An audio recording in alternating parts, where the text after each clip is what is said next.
Hello everyone. This is the lecture number 2 of the rise of nationalism in Europe. तो सबसे पहला काम आपको ये करना है, ये लेक्चर देखने से पहले पहला लेक्चर देख लो, और दूसरा काम जो करना है वो क्या करना है, इस चैनल को सब्सक्राइब कर लो। अच्छा, सब्सक्राइब पहले कर लो, लेक्चर बाद में देख लेना, ठीक है। तो आज हम स्टार्ट करेंगे जहाँ तक हमने छोड़ा था। हमने ये सारी चीजें देख ली थी। अब हम स्टार्ट करने वाले थे French revolution, the French revolution and the idea of nation. फिर से फ्रेंच रिवॉल्यूशन आ गया, क्लास 9 में पढ़े थे, फिर से आ गया। तो क्लास 9 में हम लोग इसीलिए पढ़े थे ताकि क्लास 10 में पढ़ते टाइम मेहनत कम करनी पड़े, लेकिन क्लास 9 में तो पढ़े नहीं होंगे। तो अब आगे देखते हैं। The first clear expression of nationalism किसमें देखने को मिला? फ्रेंच रिवॉल्यूशन में। जो पहला नेशनलिज्म का क्लियर एक्सप्रेशन था वो कहाँ पर देखने को मिला था? फ्रेंच रिवॉल्यूशन, ठीक है। First clear expression. नेशनलिज्म होता क्या है? जो पूरा आइडिया आया फ्रांस से। France was a full-fledged territorial state in 1789 under the rule of an absolute monarch. 1789 से पहले फ्रांस क्या था? Full-fledged territorial state. फुल-फ्लेज्ड मतलब पूरी तरीके से एक टेरिटोरियल स्टेट था जिसकी एक बाउंड्री डिसाइडेड थी, और किसके अंडर था वो? एक एब्सोल्यूट मोनार्क। बता सकते हो उस मोनार्क का नाम? किस किंग का था? कौन सी डायनेस्टी थी जो रूल कर रही थी? आगे देखते हैं, कमेंट कर देना डायनेस्टी का नाम, जिस डायनेस्टी का रूल था। The political and constitutional changes led to the transfer of sovereignty from the monarchy to a body of French citizens. ये सारी चीजें हमने क्लास 9 में पढ़ी है कि जो पॉलिटिकल और कॉन्स्टिट्यूशनल चेंजेस थे जो फ्रेंच रिवॉल्यूशन के बाद आए, उससे क्या हुआ? जो सोवरेनिटी थी वो एक एब्सोल्यूट मोनार्क से चेंज होके कहाँ चली गई थी? तो बॉडी ऑफ फ्रेंच सिटीजन्स, ठीक है। याद है नेशनल असेंबली बनी थी? नहीं याद है?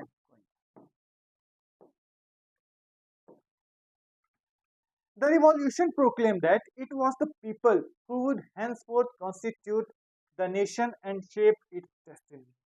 और ये जो प्रोक्लेमेशन हुआ, रिवॉल्यूशन ने जो प्रोक्लेम किया, मतलब रिवॉल्यूशन से क्या तय हुआ कि अब जो डेस्टिनी है, जो फ्रांस की डेस्टिनी है, वो कौन डिसाइड करेगा? वहां के पीपल डिसाइड करेंगे। The people would henceforth constitute the nation and shape it's destiny. पूरा जो नेशन है अब उसका जो सबसे इंपॉर्टेंट पर्सन है वो कौन होगा? वहां के सिटीजन्स, ठीक है। ये फिगर देख के कुछ याद आ रहा है? अगर नहीं याद आ रहा है तो मैं बता दूं, ये एक प्रिजन फोर्ट है, बेस्टाइल। सुना ही होगा नाम, क्लास 9th में। बेस्टाइल फोर्ट, बेस्टाइल फोर्ट को कैसे ब्रेक डाउन किया गया था, कैसे उसको स्टॉर्म किया गया था, वहां लूटपाट हुई थी, मारपीट हुई थी। उसके बाद जो उसके टूटे हुए टुकड़े थे उसको ले जाके लोग बेचे थे, बढ़िया पैसा भी कमाए थे। लोगों ने उसे याद के तौर पे रख लिया था कि हाँ चलो ये याद के लिए, मतलब ये यादगार रहेगा हमारे लिए। So revolutionaries introduce various measures and practices that could create a sense of collective identity. अब जो रिवॉल्यूशनरीज थे, ठीक है, फ्रेंच रिवॉल्यूशन हुआ, बहुत सारे पॉलिटिकल चेंजेस हुए। अब रिवॉल्यूशनरी का काम क्या था? सबको यूनाइट रखना। जो रिवॉल्यूशन है वो हमेशा कहाँ से आता है? Revolution always comes from the masses. जो जनता है वहीं से रिवॉल्यूशन आता है। रिवॉल्यूशन, जैसे भगत सिंह ने कहा था, revolution is not a cult of pistol and bomb. Pistol और बॉम्ब से रिवॉल्यूशन नहीं आता है, but the sword of revolution is sharpened on the waiting stone of ideas. जो रिवॉल्यूशन की तलवार होती है वो विचारों के पत्थर पे तेज की जाती है। इसका मतलब कोई भी रिवॉल्यूशन अगर उसमें आइडिया नहीं है, कोई मोटो नहीं है, तो वो रिवॉल्यूशन नहीं है, और वो कभी भी इतना बड़ा चेंज नहीं ला पाएगा। अगर आपने सोचा कि मैं बंदूक उठा के, बम उठा के जाऊं, सबसे लड़ जाऊं, कुछ नहीं अचीव होगा, ठीक है। तो revolutionaries introduced various measures and practices that could create a sense of collective identity. तो रिवॉल्यूशनरीज ने ऐसे मेजर्स लिए, ऐसे तरीके अपनाए जिससे लोगों के बीच में एक कलेक्टिव आइडेंटिटी का सेंस बने, ठीक है। हमें लगना चाहिए ना कि हम उस कंट्री के पार्ट हैं। हम क्यों किसी देश के लिए मर जाएं जब हम उसके पार्ट ही ना हो, ठीक है। एक राजा है जो हमारे ऊपर अत्याचार किया जा रहा है, ठीक है। अब मैं उस देश में रह रहा हूँ, मेरा राजा मेरे ऊपर बहुत अत्याचार कर रहा है, वो जब मन करता है, जो मन मुझसे कहता है और मुझे करना पड़ता है, अदरवाइज वो मुझे मार देगा। कल को कोई दूसरे देश का आदमी मेरे राजा के ऊपर अटैक करता है, मेरी कंट्री के ऊपर अटैक करता है, मैं क्या करूंगा? मैं लड़ूंगा अपने देश के लिए? सोचो, क्या मैं लड़ूंगा? तो आंसर है नहीं, नहीं लड़ूंगा। मैं ऐसे लोगों के लिए क्यों लड़ूं जो मेरा ही शोषण करने के लिए हमेशा रेडी है, मेरे एक्सप्लॉइटेशन के लिए हमेशा रेडी है? तो मैं ऐसे केस में तो कभी नहीं लड़ूंगा। तो अब जो कंट्री है, मैं उसका सिटीजन हूं, मैं अपनी कंट्री को अपना मान ही नहीं रहा हूं। तो ऐसे केस में हमें क्या करना है?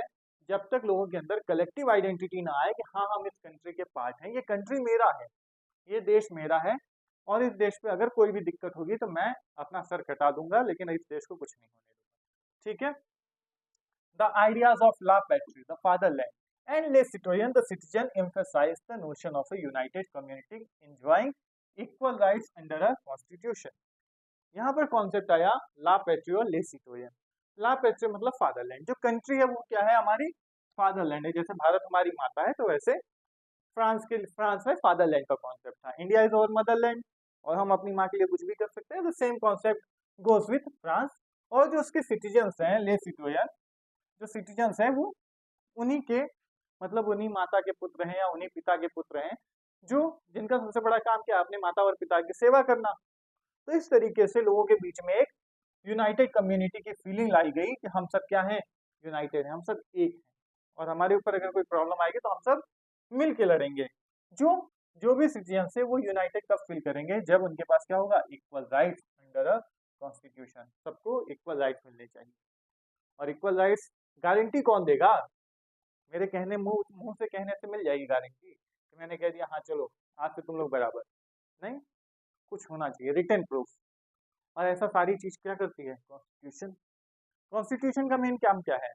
गवर्नमेंट की पावर्स को लिमिट करना। जो गवर्नमेंट के पास एब्सोल्यूट पावर है, जैसे हम अभी तक देखते आ रहे हैं मोनार्की में, जो राजा चाहे वो कर सकता है। तो ऐसे केस में उस राजा के ऊपर कंट्रोल कौन करेगा? कॉन्स्टिट्यूशन। ठीक है? A new French flag, the tricolor, was chosen to replace the former royal standard.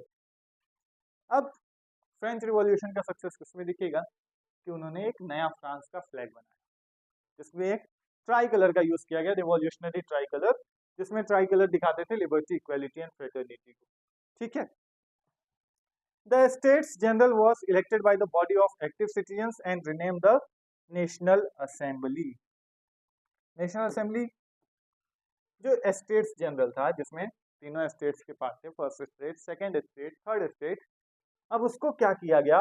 अब वो बॉडी बन गई इलेक्टेड। ठीक है? डेमोक्रेसी का पहली चीज इलेक्टेड होनी चाहिए, तो इलेक्टेड बन गई। और कौन करेगा elect? Body of active citizens. ठीक है? ये टर्म है एक्टिव सिटीजन्स, ध्यान रखना। हमने सिटीजन्स नहीं कहा, हमने कहा एक्टिव सिटीजन्स। इसका मतलब ये है कि सिटीजन का कोई पार्ट। अब एक्टिव सिटीजन क्या होता है ये तुम बताओगे। अभी के लिए तुम ये समझ लो कि एक्टिव सिटीजन का मतलब हो गया कि यूनिवर्सल सफरेज नहीं है। ठीक है? यूनिवर्सल सफरेज नहीं है। सफरेज मतलब राइट टू वोट, कुछ नया नहीं बताने के लिए, तो यहाँ पर यूनिवर्सल सफरेज नहीं थी। एंड जो स्टेट्स जनरल था उसका नाम बदल के रख दिया गया नेशनल असेंबली। बढ़िया। ठीक, आगे बढ़ते हैं। New hymns were composed, oaths taken and martyrs commemorated, all in the name of nation. नए हिम्स बनाए गए, मतलब नए गाने बनाए गए, नए सॉन्ग्स बनाए गए, ओथ्स बनाए गए। ओथ्स लिया जाने लगा, जैसे हम लेते हैं इंडिया इज माई कंट्री, तो सेम तरीके से वो चीजें किया गया। मार्टिस को कॉमेमोरेट किया गया। मार्टिस मतलब जो शहीद हैं उनको कॉमेमोरेट मतलब याद किया जाने लगा। ठीक है? उनके याद में सेलिब्रेशन हुए कि हाँ हमारे हमारे जो जवान हैं ऐसे मरे, ये मरे। ठीक है? ये सब किस नाम पे? सब कुछ एक नेशन के नाम। ठीक? A centralized administrative system was put in place and it formulated uniform laws for all citizens within its territory. एक सेंट्रलाइज्ड एडमिनिस्ट्रेटिव सिस्टम है। एडमिनिस्ट्रेटिव सिस्टम मतलब जैसे कंट्री को चलाने का पूरा सिस्टम है, वो उस कैसा था? वो सेंट्रलाइज था। और सेंट्रलाइज होने का क्या फायदा होता है? सेंट्रलाइज होने का एक सबसे बड़ा फायदा होता है यूनिफॉर्मिटी। ठीक है? अगर पूरे कंट्री में एक गवर्नमेंट का रूल है तो सब हर मतलब एक कंट्री में पूरी जगह एक ही गवर्नमेंट का रूल है, तो क्या होगा, एक स्टेट से दूसरे स्टेट जाने पे रूल्स चेंज नहीं होंगे। यही है यूनिफॉर्मिटी, ठीक है। तो एक सेंट्रलाइज्ड एडमिनिस्ट्रेटिव सिस्टम लाया गया and it formulated uniform laws for all citizens within its territory। और सभी सिटीजन्स के लिए क्या लाया गया, एक यूनिफॉर्म लॉज। यूनिफॉर्म लॉज का मतलब, अब जो फ्रेंच रिवॉल्यूशन का पहला मोटो था इक्वालिटी, इक्वालिटी अचीव हो रही है, सबके लिए यूनिफॉर्म लॉज है, कोई भी ऊपर या नीचे नहीं है। फर्स्ट स्टेट सेकंड स्टेट में जो डिवीजन था वो डिवीजन खत्म हो गया। Internal custom duties and dues were abolished. जो इंटरनल कस्टम ड्यूटीज थी, इंटरनल कस्टम ड्यूटी क्या होती है, पहले कस्टम ड्यूटी का मतलब होता है जब भी दो कंट्रीज है ए और बी, जब ये आपस में ट्रेड करती, ए ने कुछ सामान भेजा 100 रुपए का और बी ने क्या किया, इस पे लगाया टैक्स, और टैक्स लगाने के बाद ये रेट हो गया 110। ये जो 10% रेट बढ़ा, ये 10% है कस्टम ड्यूटी, ठीक है। ड्यूटी का मतलब टैक्स होता है, एकदम आराम से इस चीज को समझ लेना। इकोनॉमिक्स में कहीं भी ऐसे ड्यूटी वर्ड तुम्हें दिखे समझ जाओ टैक्स, ठीक है। तो internal custom duties and dues were abolished. जो इंटरनल कस्टम ड्यूटीज थी, इंटरनल मतलब समझो फ्रांस एक कंट्री है, यहाँ दो स्टेट हैं, दो स्टेट अगर आपस में ट्रेड कर रहे हैं वहां पर भी कस्टम ड्यूटी लगी है। बट अब क्या है, सेंट्रलाइज एडमिनिस्ट्रेटिव सिस्टम है, तो ये आपस में जो कस्टम ड्यूटी लग रही है इसको लगाने का कोई मतलब है नहीं, तो इंटरनल कस्टम ड्यूटी हट गई। और जो ड्यूज थी were abolished and a uniform system of weights and measures was adopted. जो बचा खुचा इन लोग का कस्टम ड्यूटी का बैलेंस था उसको अबॉलिश कर दिया, खत्म कर दिया गया। एक uniform system of weights and measures आया। Uniform system of weights and measures मतलब अब हर जगह जो वेट्स यूज किए जा रहे हैं, मेजर्स यूज किए जा रहे हैं, अब वो क्या होंगे, हर जगह यूनिफॉर्म होंगे, ठीक है। जहां पर जैसे हम एसआई सिस्टम में पढ़ते हैं कि 1 मीटर की लेंथ, 1 मीटर किसको कहते हैं, उसका एक प्रॉपर डेफिनेशन है, तो वही definition through out the world पूरा सेम होगा। मतलब यूरोप में ये सारी चीजें सेम होंगी, ठीक है। जैसे 1 मीटर का कपड़ा है, तो हमने कहा 1 मीटर अगर इतना होता है, अगर मैं ऐसे हाथ में बता दूं और दूसरा आदमी है कोई मुझसे छोटा है, जिसका हाथ भी मुझसे छोटा है, वो कहेगा हाँ 1 मीटर इतना होता है, मेरे हिसाब से मेरे हाथ से नाप के ले लो, तो ये चीजें नहीं होंगी, क्या होगा, यूनिफॉर्म सिस्टम होगा, ठीक है। Regional dialects was discouraged. जो रीजनल डायलेक्ट्स थे, जो आम भाषाएं थी, मतलब कुछ जैसे हम अगर यूपी की बात करें तो भोजपुरी, भोजपुरी क्या है, एक रीजनल डायलेक्ट है। रीजनल मतलब क्षेत्रीय और डायलेक्ट मतलब भाषा, ठीक है। उनको डिस्करेज किया जाने लगा और फ्रेंच फ्रेंच को प्रमोट किया जाने लगा। अब सब लोग फ्रांस में रहने वाले क्या बोलेंगे, फ्रेंच बोलेंगे। क्यों, क्योंकि as it was spoken and written in Paris, क्योंकि ये पेरिस में बोली जाती थी।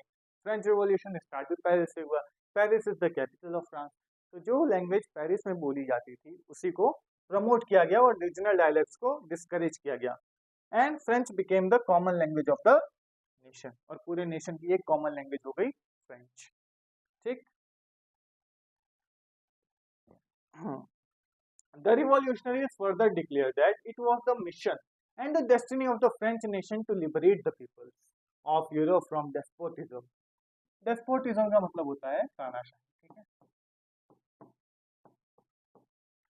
अब जो रिवॉल्यूशनरीज थे, जो क्रांतिकारी थे फ्रांस के, उन्होंने और चीजें बोली। क्या बोली, ये हमारा मिशन है, क्या कि, और फ्रांस की ये डेस्टिनी है, मतलब ये हमारा मिशन भी है और यही फ्रांस का डेस्टिनी, यही नियति है कि जो फ्रांस है वो यूरोप में जो बाकी लोग हैं, यूरोप में जो बाकी लोग हैं उनको तानाशाही से आजाद करें।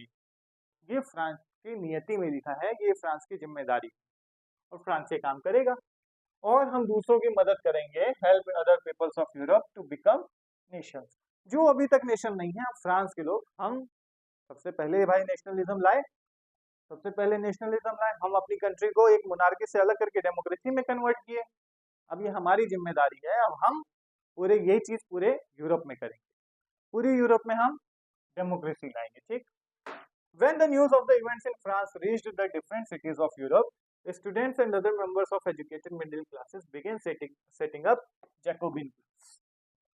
जब ये फ्रांस की न्यूज़ पहुंची कि फ्रांस में ऐसा कुछ हो गया, तब यूरोप में जितने भी फ्रांस के आसपास के देश थे जो तुमने मैप में देखा था, उनमें क्या हुआ, जो स्टूडेंट्स थे और एजुकेटेड लोग थे मिडिल क्लास के, सब सेटअप करने लगे जैकोबिन्स क्लब, मतलब एक ग्रुप। वो ग्रुप क्या करेगा, वो ग्रुप फ्रांस के सपोर्ट से अपनी कंट्री को एक नेशन में कन्वर्ट करेगा, मोनार्की को हटाएगा। Their activities and campaigns prepare the way for the French armies. जो जैकोबिन्स क्लब की एक्टिविटीज थी और कैंपेन्स था, कैंपेन्स मतलब प्रचार कर रहे थे वो, उन्होंने एक चीज प्रिपेयर कर दी, प्रिपेयर द वे, फ्रांस के लिए, फ्रांस की जो आर्मी थी उनके लिए रास्ता दे दिया कि आइए हम आपका स्वागत करते हैं, हमारी कंट्री को आप तानाशाही से, डेस्पोटिज्म से मुक्त करिए, ठीक है, क्योंकि आप भाई पहले अचीव कर चुके हैं तो आप मेरी हेल्प करिए। तो French आर्मीज which moved into Holland, Belgium, Switzerland and much of Italy in the 1790s में जो फ्रांस के आसपास की कंट्रीज थी, उन्होंने फ्रांस को खुद ही इनवाइट किया कि आइए हम पर अटैक करिए, हमारे राजा को हटाइए, ठीक है। With the outbreak of the revolutionary wars, the French armies began to carry the idea of nationalism abroad. और ये जो फिर वॉर्स स्टार्ट हुई अलग अलग कंट्रीज में, इसे हम कहते हैं रिवॉल्यूशनरी वॉर्स। मतलब फ्रांस दूसरे कंट्रीज पे अटैक कर रहा है ये कह के कि हम क्या करेंगे, तुम्हारे उद्धार के लिए आए हैं, सी मी एज अ मसीहा, तो मसीहा की तरह मुझे देखो, and I will liberate you from the despotism. That was the thing France was claiming, ठीक है। फिर French armies began to carry the idea of nationalism abroad, और ये रिवॉल्यूशनरी वॉर्स लड़के वो क्या कर रहे थे, फ्रांस के आइडियाज को अब्रॉड तक ले जा रहे थे, मतलब दूसरे देशों में भी वो आइडियाज पॉपुलर किए जा रहे थे। अब जो लिबर्टी का आइडिया था जो फ्रांस कर रहा था, वो इतना सिंपल नहीं था। क्या था उसमें, एक प्रॉब्लम, वो अटैक कर रहे हैं, बट अटैक करने के बाद ये जो पीपल को बिलीव था कि फ्रांस हमारे लिए लिबर्टी लेकर आ रहा है, आज़ादी लेकर आ रहा है, वो उनका पूरा होप खराब हो गया, उनका पूरा होप गलत प्रूव हो गया। तो ये एक पेंटिंग है, the planting of tree of liberty. Germany में लिबर्टी का पेड़ लगाया जा रहा है, आज़ादी का पेड़ लगाया जा रहा है, और ये जो सोल्जर्स हैं ये फ्रांस के सोल्जर्स हैं। मैं दिखाता हूँ। The subject is the occupation of the town of Zweibrücken by the French armies. French soldiers recognizable by their blue, white and red uniforms. तो ब्लू, व्हाइट और रेड यूनिफॉर्म्स में जो तुम्हें दिख रहे हैं वो फ्रांस की आर्मी के लोग हैं। Have been portrayed as oppressors, और इस पेंटिंग में उन्हें ऑपरेसर्स की तरह दिखाया गया, ठीक है, लिबरेटर नहीं ऑपरेसर। पहले मानते थे ये कि आएंगे हमें आजाद करेंगे, लिबरेट करेंगे, बट इस पेंटिंग में उन्हें ऑपरेसर की तरह दिखाया गया, मतलब अब ये अत्याचार कर रहे हैं, ठीक है। क्यों? क्योंकि इसमें देखो उन्होंने पीजेंट्स की कार्ड सीज कर ली है, इसकी कार्ड छीन ली, उसके बाद यंग वुमेन है उनको हैरेस कर रहे हैं, परेशान कर रहे हैं, and force a peasant down to his knees, और कुछ किसानों को उनके घुटनों के बल चलवा रहे हैं। The plague being affixed to the tree of liberty carries a German inscription which in translation reads, take freedom and equality from us, the model of humanity। अब इस पे ये एक प्लेग लगाए हैं, जर्मन लैंग्वेज में लिखा है, इसमें क्या लिखा है, take freedom and equality from us, the model of humanity. हमसे क्या लो, फ्रीडम और इक्वालिटी, ठीक है, और यही मॉडल है ह्यूमैनिटी का। ये पूरा है जो पिक्चर है वो एक सैटारिकल वे में लिखा है, सार्केस्टिक है। सार्केस्टिक मतलब मजाकिया है। यहाँ पर मजाक उड़ाया जा रहा है इस कॉन्सेप्ट का कि जो फ्रांस है वो बाकी देशों को क्या कर रहा है, लिबरेट कर रहा है, बाकी देशों को आज़ाद करने आया है, बट फ्रांस ऐसा कुछ भी करता हुआ इसमें नहीं दिख रहा है, ठीक है। Within the wide swath of territory that came under his control, Napoleon set about introducing many of the reforms that he had already introduced in France. जैसे जैसे नेपोलियन के अंदर और बहुत सारे एरियाज आने लगे, बहुत बड़े एरिया पर नेपोलियन ने कैप्चर किया। अब जो रिफॉर्म उसने फ्रांस में इंट्रोड्यूस किए थे, सेम रिफॉर्म नेपोलियन ने किसमें इंट्रोड्यूस किया, उन टेरिटरीज में जिस पे वो कैप्चर किया। क्या रिफॉर्म्स थे, ये क्लास 9 की हिस्ट्री में है, तुम इसे एक बार इसका नोट्स तुम बना लेना, एक होमवर्क की तरह लिख लो क्वेश्चन कि right the reforms introduced by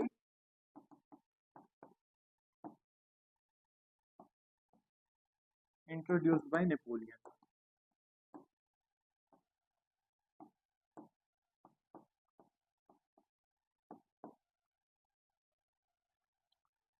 Through a return to monarchy, Napoleon had no doubt destroyed democracy in France, but in the administrative field, he had incorporated revolutionary principles. तो Napoleon पहले कैसे एक army major बन के आया, उसके बाद उसने क्या किया, जो फ्रेंच रिवॉल्यूशन मोनार्की से डेमोक्रेसी में कन्वर्ट हुआ था, नेपोलियन ने वापस मोनार्की में कन्वर्ट कर दिया। नेपोलियन ने इस बात को बहुत फेमसली कहा कि French revolution is over, I am the French revolution. मतलब जिस चीज के लिए आप लड़ाई कर रहे थे, जो लिबर्टी के लिए आप लिबर्टी की बात कर रहे थे, इक्वालिटी की बात कर रहे थे, वो मैं हूँ और कुछ नहीं है। जिस चीज को तुम पिक्चराइज कर रहे थे ना, वो मैं हूँ, ठीक है। बट नेपोलियन ने डेमोक्रेसी तो डिस्ट्रॉय कर दी फ्रांस, बट उसने एडमिनिस्ट्रेटिव फील्ड में बहुत अच्छे अच्छे मेजर्स लिए, ठीक है, revolutionary principles in order to make the whole system more rational and efficient, जिसकी वजह से जो पूरा सिस्टम था और ज़्यादा रेशनल मतलब लॉजिकल बना और ज़्यादा इफिशिएंट बना। जैसे कस्टम ड्यूटीज को हटा देना, ठीक है, uniform system of weights and measures, ठीक है। ये है देखो यूरोप का मैप, ये है ऑस्ट्रियन एम्पायर, ये है फ्रांस, नीदरलैंड्स और जर्मनी जो है अलग अलग एरियाज में डिवाइडेड था, रशिया, ऑस्ट्रियन, ठीक है, स्विट्जरलैंड, ये सारे पड़ोसी देश हैं जहां पर फ्रांस ने अटैक किया था, ठीक है। And the civil code of 1804, Napoleon के द्वारा इंट्रोड्यूस किया गया जो चेंजेस हैं सिविल कोड 1804 में। क्या क्या चेंजेस थे, क्या क्या बड़े बड़े चेंजेस थे, वो हम पढ़ेंगे सिविल कोड 1804 में, ठीक है। इस लेक्चर में इतना ही, नेक्स्ट लेक्चर में मिलेंगे, इसके आगे कंटिन्यू करेंगे। Thanks for watching the video and like, share and subscribe to the channel.